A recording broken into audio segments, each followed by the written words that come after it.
Jai Hind. Namaste.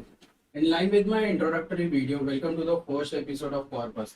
This video will help to the CS aspirant or the people who have cleared the CS on 25th Feb 2024 and will be joining soon in a company or a firm as a trainee or public working as a CS at their initial stage and want to know what exactly a CS does over a period of time or psychology क्या रखनी पड़ती है. So henceforth from here, me and my colleagues will cover majority important compliances applicable as per Companies Act 2013, SEBI regulations, RBI, FEMA. So stay tuned and subscribe the channel. Before getting into the compliances, I wanted to draw your attention to a incorporation process because this is one of the work you might get while working as a CS in a company or a firm. So incorporation पे दो part है, एक LLP और एक company.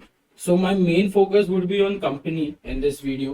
So अगर किसी को LLP का incorporation उसके क्या compliances होते हैं, understanding of the act चाहिए, तो please do let me know in the comment section.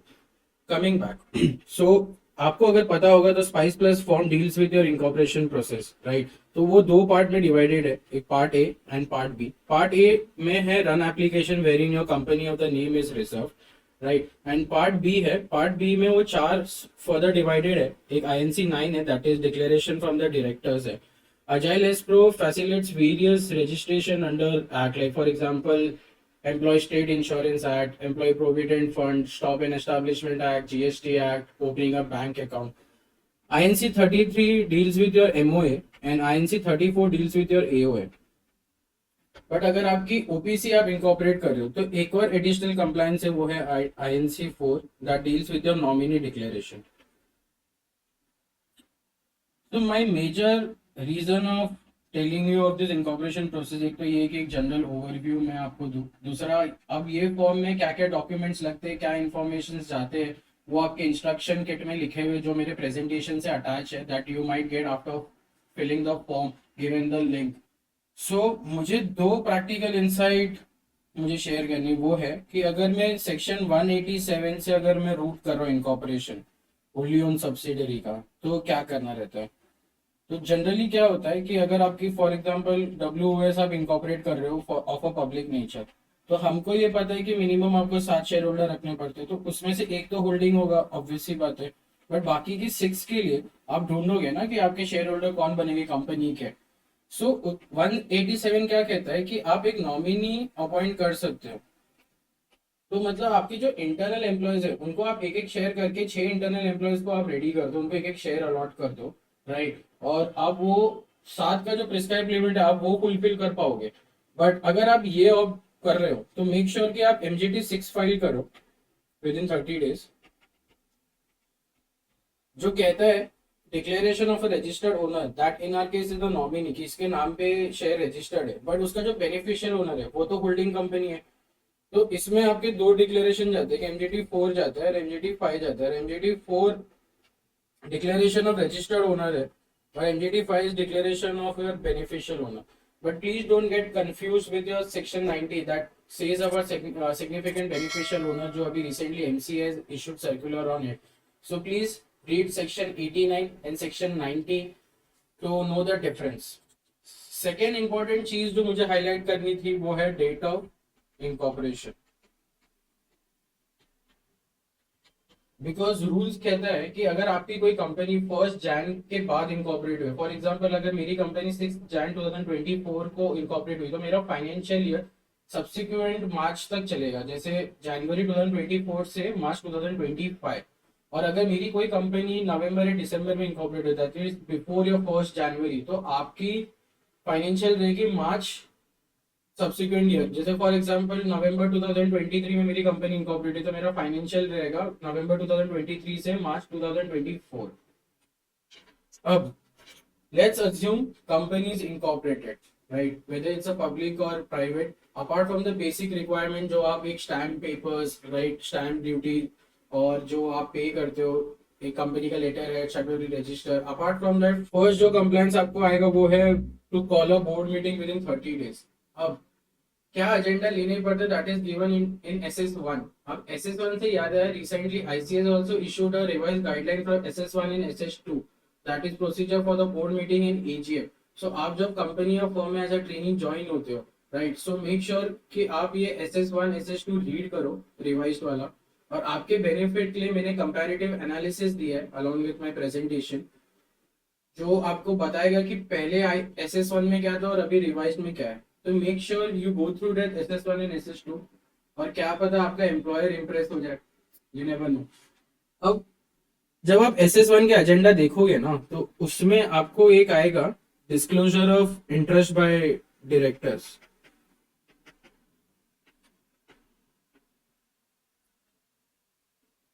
जो आपको DI-8 और MVP1 में फाइल करना पड़ता है। तो ये भी एक वन ऑफ द वर्क रहेगा जो एज अ ट्रेनी आपको आ सकता है। तो ये टाइम पे याद रखना, जब आप ये करोगे काम तो वापस ये वीडियो देखना, अभी के लिए समझने की ट्राई करो। जब आप ये काम करोगे ना, तो आपको एक डायरेक्टर मास्टर डेटा डाउनलोड करना रहता है MCA से।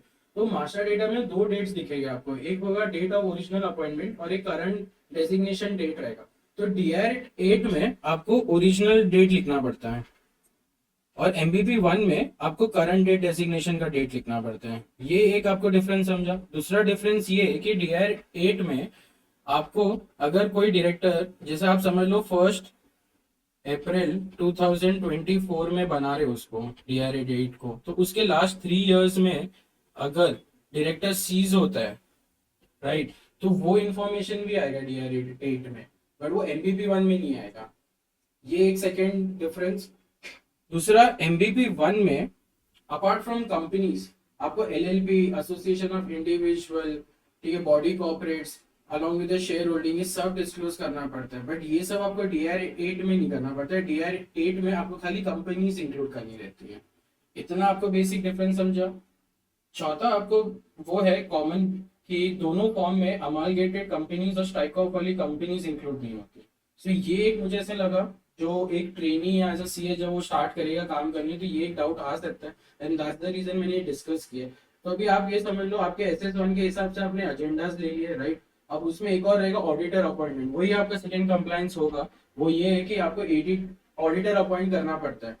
अब ऐसा भी केस हो सकता है कि फॉर एग्जांपल आपकी कंपनी 14 सितंबर 2023 में इनकॉर्पोरेट, फॉर एग्जांपल, राइट, और 16 सितंबर को आपको कोई एक्सटर्नल अथॉरिटी को रेजोल्यूशन देने के लिए आपको बोर्ड मीटिंग बुलानी पड़ी, और वो टाइम पे अगर ऑडिटर का कंसेंट लेटर आए नहीं आए, यू नेवर नो। तो आप क्या कर सकते हो, आप वो वही विद इन 30 डेज में सेकेंड बोर्ड मीटिंग बुला लो specially for the auditors appointment, and accordingly आप कंसेंट लेके उसको ADT1 फाइल कर सकते हो। अब ADT1 भी इधर क्या होता है प्रैक्टिकल वर्ल्ड में, कि आधे लोग बोलते हैं इट्स रिकमेंडरी, आधे लोग बोलते हैं मैंडेटरी है। मेरा कहना ये है कि no doubt even if it's a recommendatory, you should file ADT1।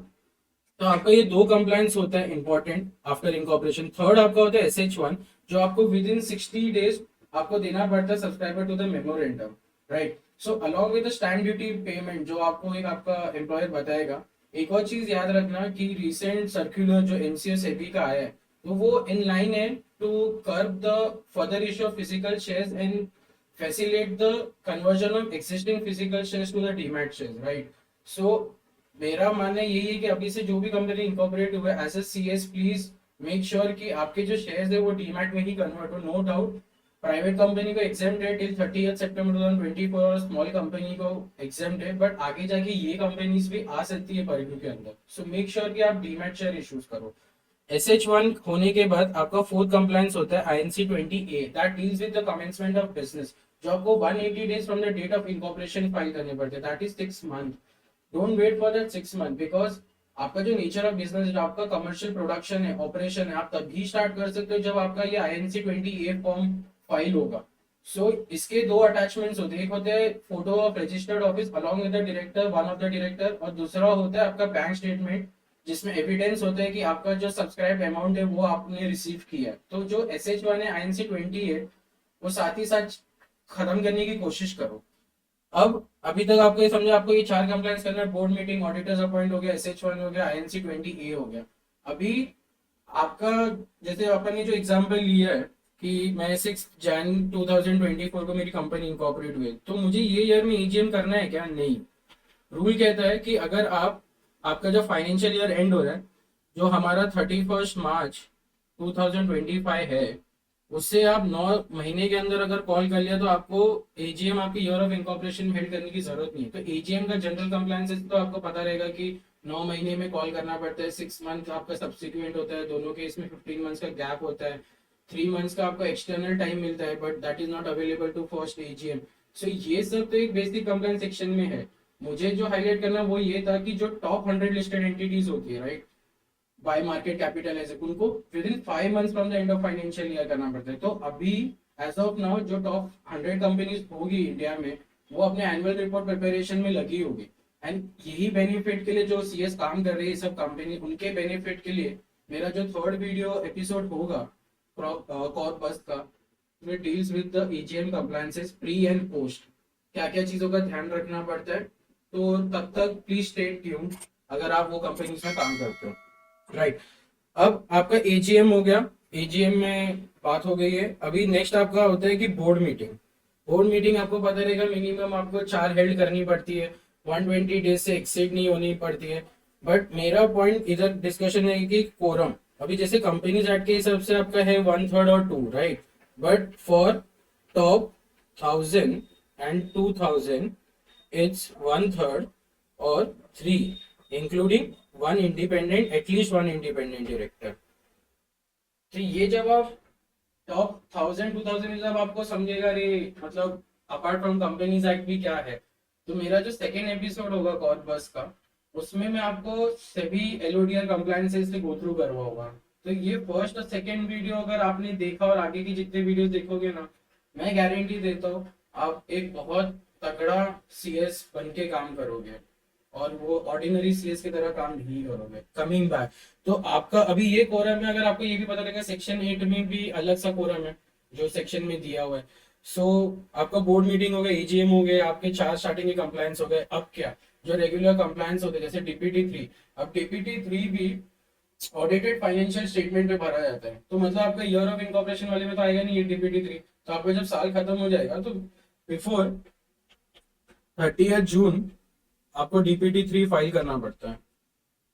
फिर आपका आता है DI 3 KYC, DI 3 KYC web. इसमें ना बहुत लोगों को कंफ्यूजन होता है, थोड़ा मैं क्लियर करने की कोशिश करता हूँ। वो ये है कि 3 चीज होती है, DI 3 KYC, DI 3 KYC web. ये कब काम आते हैं, जब आपको डिन अलॉट करना पड़ता है टू डायरेक्टर्स, ठीक है, ये समझ गए। अब DI 3 केवाईसी जब आपका डायरेक्टर बन जाता है तो उसको जो फर्स्ट टाइम जो केवाईसी कंप्लायंस करना पड़ता है वो आपको ये भर के करना पड़ता है, जो आपको 30 सितंबर के पहले करना पड़ता है फ्रॉम द सब्सिक्वेंट ईयर, जो अगर आपका डिन अलॉट हुआ है 31 मार्च के पहले, तो राइट। और अगर ये एक और पर्पज से फुलफिल होता है, वो ये कि अगर कोई डायरेक्टर्स का डिटेल्स चेंज करने हो, ठीक है, तो DI 3 केवाईसी भरा जाता है, और कोई कोई केस में DI 6 भरा जाता है for the change in detail of directors. अब अज्यूम करो कि डायरेक्टर्स का डिटेल चेंज ही नहीं हो रहा है, तो क्या, तो हर साल आपको DI 3 KYC web based form होता है, जो हर डायरेक्टर को 30 सितंबर के पहले करना पड़ता है। आई होप आपको थोड़ा डिफरेंस समझा रहेगा कि तीनों में क्या है। तो आपका DPT 3 हो गया, DI 3 केवाईसी हो गया, DI 3 केवाईसी वेब हो गया। अब आपका आता है पास 6। अब पास 6 जो है ना, it is applicable to unlisted companies, not private companies. ये क्या होता है कि आपको कितना इशू हुआ है, कितना ऑथराइज है, अभी कितना है, तो कैपिटल के related reconciliation of share capital होता है ये। तो ये आपको फाइल करना पड़ता है every half year with in 60 days। फिर आता है आपका नेक्स्ट होता है एक MSME 1 फॉर्म होता है, ये भी हाफ ईयर होता है। और इसमें ये क्या होता है कि आपका कोई गुड और सर्विस सप्लाई हुआ through and fro MSME enterprise, और आपका पेमेंट आउटस्टैंडिंग है more than 45 days as on date of your end of half year, तो आपको MSME 1 फॉर्म फाइल करना पड़ता है।